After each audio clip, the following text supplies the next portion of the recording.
All right, Lorenzo, go ahead and kick us off with Chris Wade, please. Hey, Chris, good to talk to you again, brother. With how the PFL season format works, you haven't really been used to other fighters calling each other out and all that drama. So that brings me to my question. How did it feel to see Bubba call you out on his podcast a couple of months ago? I mean, I'm not surprised by anything that guy does involving me. He's pretty hung up on me. So after he took the loss, the way he took the loss, I didn't really expect him to call me out because I thought the season was basically a wrap, but I definitely knew there would be some banter back and forth. The fact that it actually got parlayed into a fight is pretty cool, though. Pretty wild. And after this Friday, I mean, regardless of what the outcome is it safe to say you're done with Bubba Jenkins after this? Yeah, I've been done with the guy. I mean, I'm in here to get money, man. I'm in here to fucking make money and support my family and do well and do things with that money. I don't give a shit about that guy, but it's an opportunity for me to compete, make money, and do smart things with that money. Thanks, Chris. I got one more for you. You've been in this season format for quite some time now. I'm sure you're used to it. I'm sure your body likes it. You like the grind. With the recent acquisition of Bellator, it seems like there's going to be more of an opportunity for one-off fights come 2024 and beyond. I was just curious, what are your early thoughts on how you want to approach 2024 in terms of scheduling?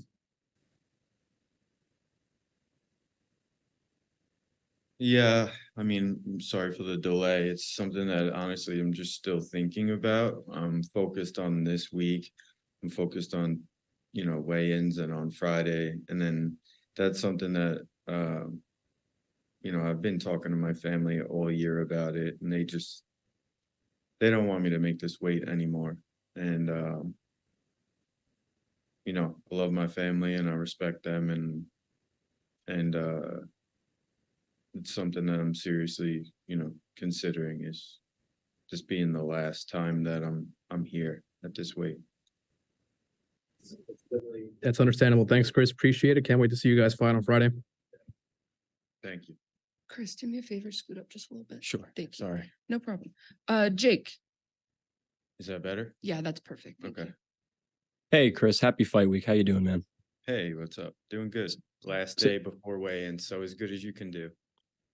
So just going back to what you just said, you're considering moving up a weight class. Just can you kind of talk about that a little bit? Like, would you just go up in your next fight? Like, what are your plans there, or just preliminary talks?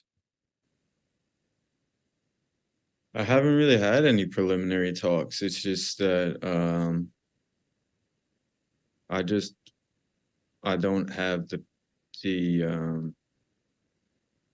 want, the drive, my family doesn't want me to make the weight anymore. It's just a lot on me. I'm a big guy for the weight. And whatever that means, it means. If it means I'm done, it means I'm done. If it means that there's opportunity for me on some one-off stuff at 55, I still love competing. I'm still so passionate about it, but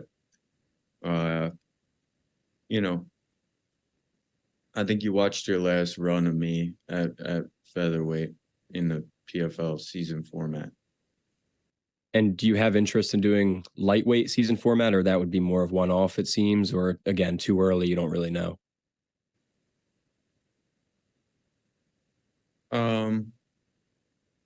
Yeah, I don't really know yet. Honestly, season's a long season, so I've been doing it for 5 years, almost 20 fights in 5 years. So we'll see. I don't know what opportunities will be available to me from the PFL side. I don't know what value they see in me. So I have to hear from them. Well, Bubba first, and then you can figure out the rest, man. But I am curious about your overall thoughts on PFL Bellator merger and what opportunities that could present itself for you. I'm really happy for the PFL that they're growing, and I said this in a couple of previous interviews, but it's so cool to see the growth from year one to now. It's only 5 years, and look at it already. acquiring Bellator, another like huge organization. So I'm a PFL guy through and through, man. And hopefully it opens more doors, yeah, to like some one-off stuff, and that would be cool. Or, you know, maybe it opens the doors to me doing something outside of being in the cage, punching and kicking. Who knows? You know, I think that I'm an intelligent guy and I've been around this sport for a long time. So maybe I'm in a different role. I don't know, but I would love to be a part of it. I really would. Appreciate the time. Best of luck. Best of skill. Thank you. Breeze. Hey, Chris, it's Breeze with the MMA Breeze. I just, What's up? how's it going, man? I Good, just, man. I wanted to just touch on kind of what you opened the door for us with about 55 and, you know, maybe even the prospect of doing something other than fighting. But just to play a little devil's advocate, you know, you have posted it and shared on your Instagram yourself and the shape that you've been in since joining the PFL. You seem to be aging like fine wine. You're out here performing fantastically. So your performances are great. And when we spoke with you, felt like just yesterday, Aljamain Sterling brought the belt back and you were gassed up, ready to do something big for Long Island yourself. And each run has been very, very close to greatness. So has there been something that's happened since the last time we talked and heard that from you that's made you feel like it's maybe time to just slow down? Or is it negotiations or anything like that? Or you just feel like you kind of paid your dues and looking for different types of things to intrinsically gratify you now? It's just so hard for me to make the weight, man. If anybody follows me and sees what I go through, my family does see that, my friends see it, my coaches see it, and they're always concerned, and they just don't want to see me do it anymore. They've literally sat me down and asked me, please, we don't want you to do this anymore.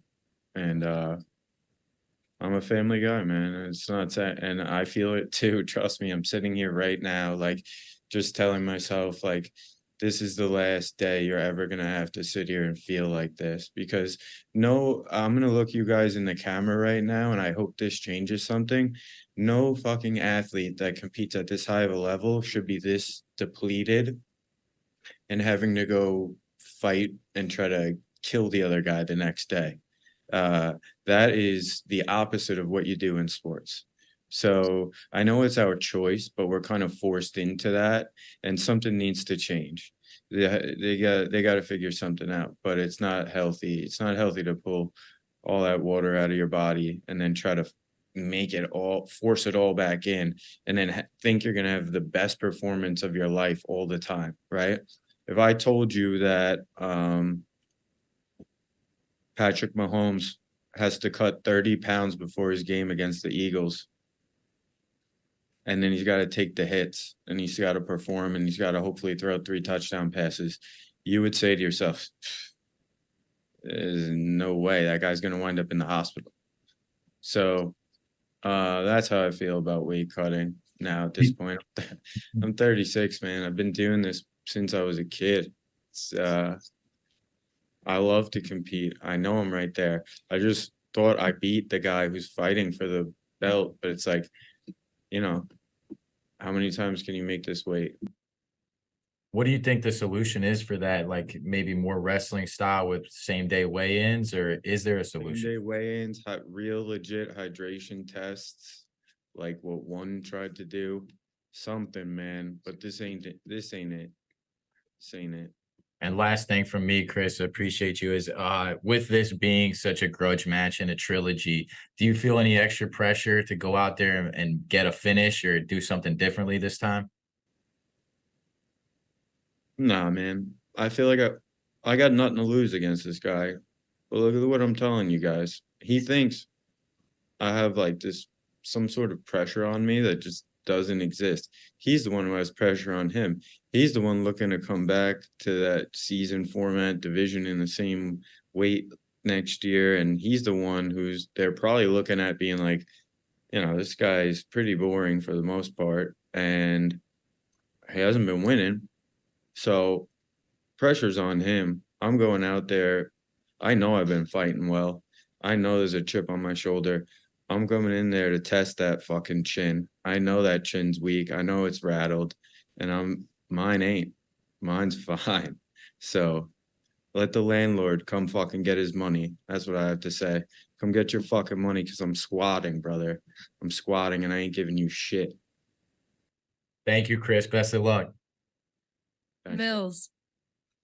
Hey, how's it going, Chris? MMA Locker Room, part of Pub Sports Radio. What's up, brother? Nothing much. Let's just talk about something. You started off in 2018. We're in 2023 now. It's about 5 years went by. 19 fights in the promotion. I don't know if this is correct, but I want to say you're probably one of the fighters with the most fights in the promotion since signing with it. Coming out of it from the UFC, now you got a lot of up and coming fighters coming from other promotions over here. Is there any advice that you would give any of these fighters since you have so much experience with the PFL?